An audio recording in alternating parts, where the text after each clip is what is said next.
На сессии Госсовета депутаты Коми выберут нового спикера парламента региона. Марина Истиховская должна сложить свои полномочия, поскольку возглавила Сыктывкарский государственный университет. Народным избранникам также предстоит освободить от депутатских обязанностей вице-спикера Игоря Леонова, который стал мэром Ухты, и проголосовать по бюджету 2013. Всего законодатели планируют рассмотреть 37 вопросов. Максим Катаев подробнее. На должность спикера претендуют два кандидата. Единороссы республики на конференции в Ухте выдвинули руководителя бюджетного комитета Игоря Ковзеля. Политсовет «Справедливой России» предложил лидера парламентской фракции Веру Скоробогатову. Ее тут же поддержала национальная общественность. Движение «Коренные женщины республики» Изватас и Коми Войтер. Сегодня Вера Скоробогатова заявила, кто бы ни стал председателем, ему нужно еще раз объехать все муниципалитеты и собрать наказы избирателей.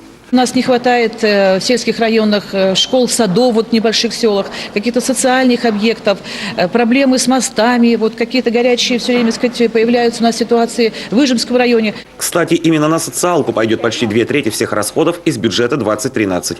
За счет республики в сельских районах построят 4 школы и столько же детских садов, 21 ФАП, отремонтируют 16 домов культуры и театр оперы и балета.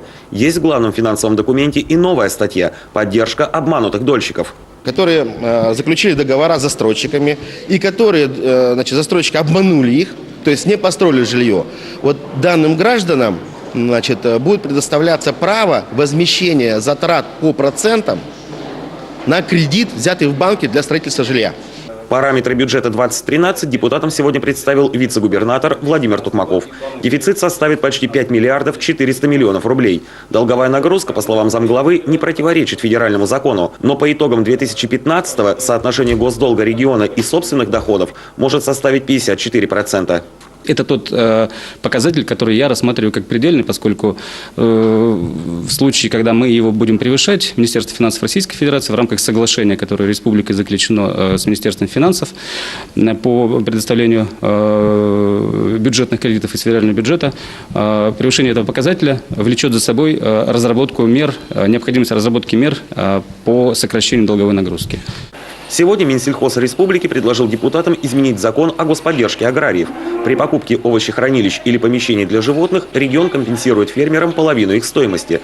Но сейчас на финансовую помощь могут рассчитывать только те труженики села, кто покупает недвижимость у республики, муниципалитетов или предприятий-банкротов.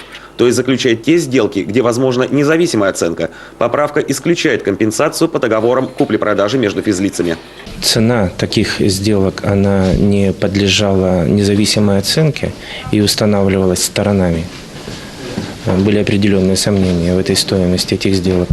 Вдобавок, очень часто сделки осуществлялись между родственниками. По словам Алексея Будкина, мониторинг показал, такие договоры зачастую заключались фиктивно, исключительно ради бюджетных денег. Завтра депутатам Госсовета также предстоит определиться с составом конкурсной комиссии, которая будет отбирать претендентов на замещение вакантной должности главы Печорской администрации. Обязательные требования к кандидатам – отсутствие судимости, высшее образование и опыт работы на руководящих должностях. Максим Катаев, Дмитрий Ведерников, телеканал Юрган.